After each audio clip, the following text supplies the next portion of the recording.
جو گھر میں گئی پھر کبھی قدم باہر نہیں نکالا. عاتقہ باہر نکلی ایک دن لیکن اس حال میں کہ جنازے پر ان کی لاش رکھی ہوئی تھی. زندگی میں کبھی باہر نہیں نکلی. مجھے بتاؤ اگر آبرو کے جانے کا خطرہ ہے تو صحابیات مسجد میں نہیں جاتی اور آج پارکوں میں جا کر کے آبرو کا سودا کیا جا رہا ہے.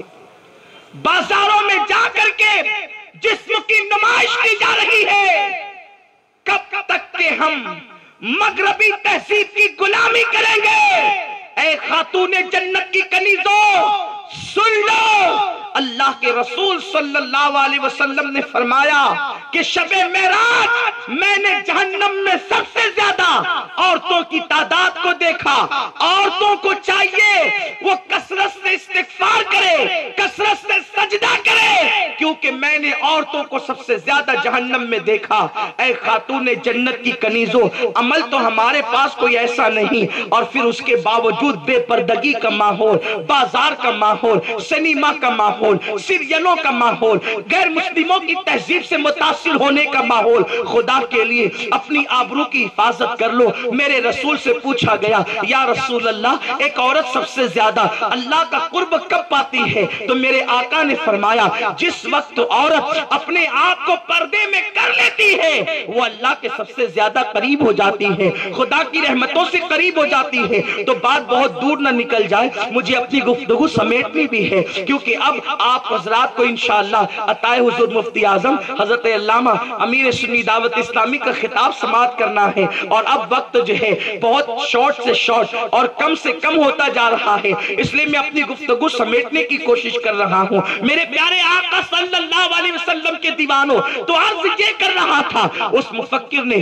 حسن کی تباہ کاریوں کا ذکر کرتے ہوئے جو ہمارے بازو کے ملک کے سب سے بڑے شہر کی داستان لکھی، وہ یہ کہ کالج کے چند لڑکے لڑکیوں کے پیچھے ہو گئے. لڑکیاں اسکارف میں باندھی ہوئی مستی کرتی ہوئی باغپن کا اظہار کرتی ہوئی آگے بڑھ رہی تھی. پیچھے نوجوان لڑکے ان کے ساتھ ٹھٹا کر رہے تھے. اللہ اکبر. لیکن پھر یوں ہوا کہ لڑکوں نے جب لڑکیوں کی طرف سے کوئی احتجاج نہیں دیکھا تو پھر یوں ہوا کہ وہ لڑکیاں اپنے گھروں کو جانے کے لیے ایک بس میں بیٹھ گئی. اور پھر جو بس تھی وہ سٹی میں چلنے والی بس تھی، اس میں کافی بھیڑ تھی. لڑکیاں سوار ہو گئی، لڑکوں نے بائک وہی کھڑی کر دی اور لڑکیوں کے ساتھ مستی اور شرارت کرنے کے لیے وہ بس میں سوار ہو گئے. اتنی بھیڑ تھی کسی کو اپنا خیال ہی نہ تھا. لوگ جو ہے اپنا خیال نہیں کر رہے تھے تو دوسروں کا وہ خیال کیا کرتے؟ ایک دوسرے سے دبے ہوئے جسم، ایک دوسرے سے قریب جسم، اللہ اکبر، لوگوں کو گرمی سے نڈھال کرتے تھے. اس بھیڑ کا فائدہ اٹھاتے ہوئے اس کالج کے لڑکوں نے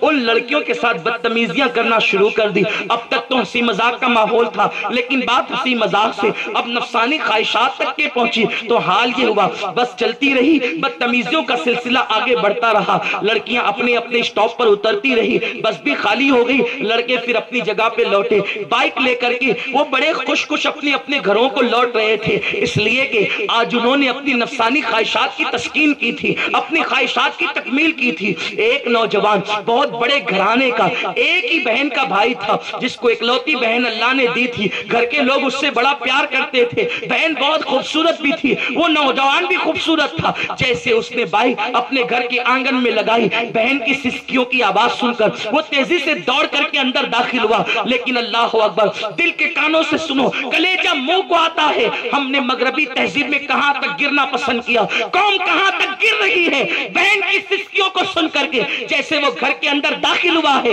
اللہ اکبر، ماں باپ کے درمیان بہن کو موٹے موٹے آنسوؤں سے روتے ہوئے دیکھا تو اس نے بڑی جذباتی کیفیت میں پوچھا، اماں یہ بہن کیوں رو رہی ہے؟ اس سے پہلے کہ ماں جواب دیتی، بہن نے اٹھ کر کے اس کے منہ تک ہاتھ کیا اور غصے میں تھر تھر کانپتے ہوئے کہا، خدا تجھ جیسا بھائی کسی کو نہ دے. ظالم، تو پیدا ہی نہ ہوا ہوتا یا پیدا ہوتے ہی تم مر گیا ہوتا. اللہ تجھ جیسا بھائی کسی کو نہ دے. جوان بھائی نے اپنی اکلوتی بہن کا یہ غصہ دیکھ کر کے کہا، میری بہن بتا تو آخر اتنا غصہ کیوں ہے؟ کہا سن، تو کالج کی لڑکیوں کے پیچھے جو میری سہیلیاں ہیں آج ان کے ساتھ ٹھٹا کرنے نہیں نکلا تھا. بھائی نے فوراً نگاہیں نیچی کر لی. اس کو یہ داستان کس نے بتا دی، اس کو یہ بات کس نے بتا دی کہ میں لڑکیوں کے ساتھ رنگریلیاں کر رہا تھا؟ لیکن جیسا ہی دوسرا جملہ اس نے کہا، اس کے دل پر نشتر چلنے لگ گئے اور وہ دن اس کے لیے زندگی کا نہیں موت سے بھی بدترین دن بن گیا۔ اس نے کہا ظالم سن، اب تو تجھے مجھے بھائی کہتے ہوئے بھی اچھا نہیں لگتا۔ جب تم لوگ لڑکیوں کے پیچھے بائک دوڑا رہے تھے، لڑکیاں بس میں سوار ہو گئی تو ان میں بھی تھی، بس کی بھیڑ کا ناجائز فائدہ اٹھاتے ہوئے تم نے بچیوں پہ ہاتھ ڈالا اور تم نے ان کے ساتھ بدتمیزی کی، تو بھیڑ اور برقع اور اسکارف کے اندر تجھے اتنا ہوش بھی نہیں رہا کہ تو جس پہ ہاتھ ڈال رہا ہے وہ کوئی اور نہیں بلکہ تیری سگی بہن ہے، اور تو نے اپنی بہن کے ساتھ اتنی بدتمیزیاں کی کہ جس کا ذکر میں نہیں کر سکتی۔ اللہ اکبر، یہ جملے کہہ کر کے وہ رونے لگی۔ یہ صورتحال پیدا ہو چکی ہے، گناہ کرواتے کرواتے دلوں کو اتنا سخت کر دیا گیا ہے، اس قدر ہمیں بے غیرت کر دیا گیا ہے کہ اب ہمارا حال ایسا ہی ہو گیا کہ جیسے کسی بھوکے کو کھانے کے لیے اگر حلال نہ ملے تو وہ حرام کی طرف جھپٹ پڑتا ہے، اسے صبر بھی نہیں۔ لیکن ہم اس طرح گندگی کا شکار ہو چکے ہیں۔ ہمیں اپنی زندگی کو بدلنا ہوگا، ہمیں اپنی زندگی کو تبدیل کرنا ہوگا۔ میرے پیارے آقا صلی اللہ علیہ وسلم کے پیارے دیوانوں، اگر ہم نے اپنے آپ کو تبدیل نہ کیا، اور سن لو دلوں کی سختی کا علاج یہ ہے، میرے رسول نے فرمایا جن کے دل سخت ہیں وہ موت کا ذکر زیادہ کرے، اللہ ان کے دلوں کو نرم کر دے گا۔ دل اتنے سخت ہے، ہیرو اور ہیروئن کی جدائی کے مناظر دیکھ کر تو ہمیں رونا آتا ہے، لیکن کبھی قرآن سن کر ہمیں رونا نہیں آتا۔ دل اتنے سخت ہے، ناولوں کے جذباتی مناظر پڑھ کر ہم روتے ہیں، لیکن کبھی عشق مصطفیٰ کی داستان سن کر نہیں روتے، کبھی موت کا منظر سن کر نہیں روتے۔ موت وہ گھاٹی ہے جس کے لیے میرے رسول صلی اللہ علیہ وسلم نے فرمایا کہ ایک انسان کے جسم میں نیچے سے سر کی طرف اگر کانٹے کا درخت اگ جائے اور اسے اتنا پھیلنے کا موقع ملے کہ وہ ایک ایک رگ میں گھس جائے اس کے کانٹے، اور پھر کوئی طاقت والا آدمی زور سے اسے کھینچ لے تو اس جسم کی حیثیت اور حالت کیا ہوگی؟ اس سے زیادہ تکلیف موت کے وقت مرنے والے کو ہوتی ہے۔ میرے سرکار نے فرمایا کہ جب لوگ قیامت کے دن اپنی قبروں سے اٹھیں گے تو وہ بھی اپنی موت کے درد سے ہائے ہائے کرتے ہوں گے۔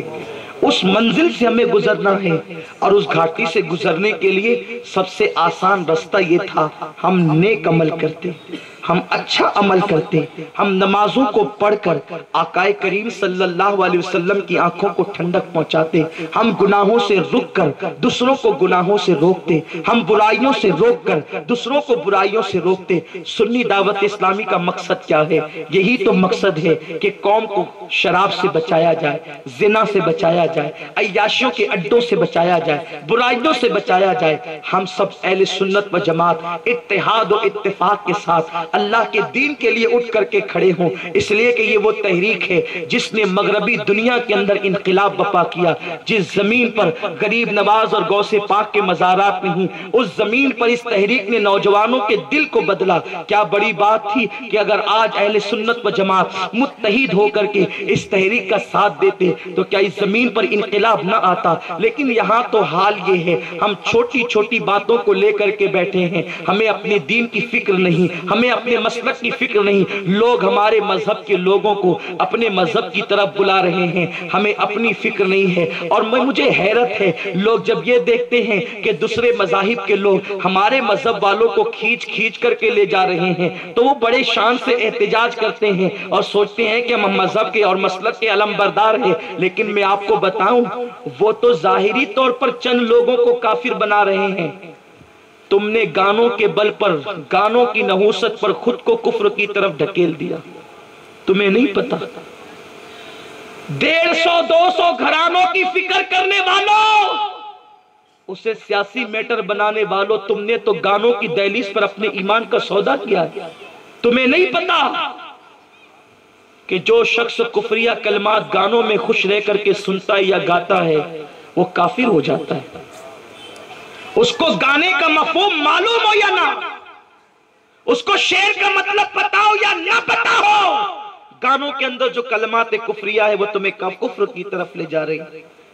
سیریلوں کے اندر میری مائیں اور بہنیں جو دوسرے مذاہب کے پوجا پاٹ کے انداز کو دیکھتی ہے، اگر وہ خوش رہ کر کے دیکھ رہی ہے تو دیکھنے کے بعد وہ کافر ہو جائے۔ بھجن کو خوش رہ کر کے سننا یہ کفر ہے۔ آپ کہاں جا رہے ہیں؟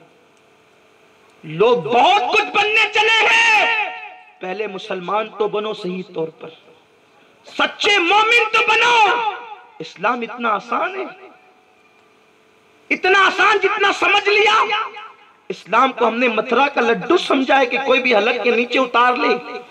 بڑی فکر انگیز بات کہی تھی بعد میں، کہتے ہیں یہ شہادت گہے الفت میں قدم رکھنا ہے۔ لوگ آسان سمجھتے ہیں مسلمان ہونا، مسلمان ہونا آسان نہیں ہے۔ صرف کلمہ پڑھ لینا اسلام نہیں، جب تک کہ کلمے کے تقاضوں کو پورا نہ کیا جائے۔ مجھے حیرت ہے گانوں کی چوکھٹ پر، سیریلوں کی چوکھٹ پر اسلام کا سودا کرنے والی قوم کیا صحابہ کی زندگیوں کو نہیں دیکھتے؟ کیا صحابیات کی زندگی کو نہیں دیکھتے؟ ایک صحابیہ ہے جس کا نام سمیہ ہے، پوری فیملی کے ساتھ اسلام قبول کیا ہے اور بوڑھی ہے، آقا سے کہتی ہے یا رسول اللہ آپ دار ارقم میں بیٹھ کر لوگوں کو کلمہ پڑھاتے ہیں لیکن عورتوں تک کوئی پیغام نہیں پہنچ پاتا، اگر آپ اجازت دیں تو میں گھر گھر جا کر مکے کی عورتوں کو اسلام کا پیغام بتاؤں، اسلام کا پیغام پہنچاؤں۔ میرے سرکار نے اس بوڑھی عورت کو اجازت دی، وہ خاتون جاتی عورتوں کے پاس بیٹھتی اور بیٹھنے کے بعد ان کو اسلام کا پیغام پہنچاتی۔ جب عورتیں مکمل طور پر مطمئن ہوتی تو انہیں آقا کی بارگاہ میں لاتی اور ان کو کلمہ پڑھوا کر ان کو اسلام میں داخل کرواتی۔ ابو جہل تک یہ بات پہنچی، ابو جہل سمیہ کے گھر آیا اور سمیہ سے کہتا ہے سمیہ تجھے معلوم نہیں کہ جو اسلام کا کلمہ پڑھ لیتے ہیں ان کے ساتھ میرا سلوک کیا ہے؟ سمیہ نے کہا اچھی طرح جانتی ہوں، اور پھر وہ کہتا ہے مجھے پتا چلا ہے کہ تم گھر گھر جا کر عورتوں کو بے دین کر رہی ہو، اپنے پرانے مذہب سے جدا کر رہی ہو۔ سمیہ نے کہا وہ بے دین پہلے تھی، اب میں نے ان کو دین کے قریب کیا ہے، محمد عربی کے قریب کر کر وہ اسلام والی ہو گئی ہے۔ اس نے کہا سمیہ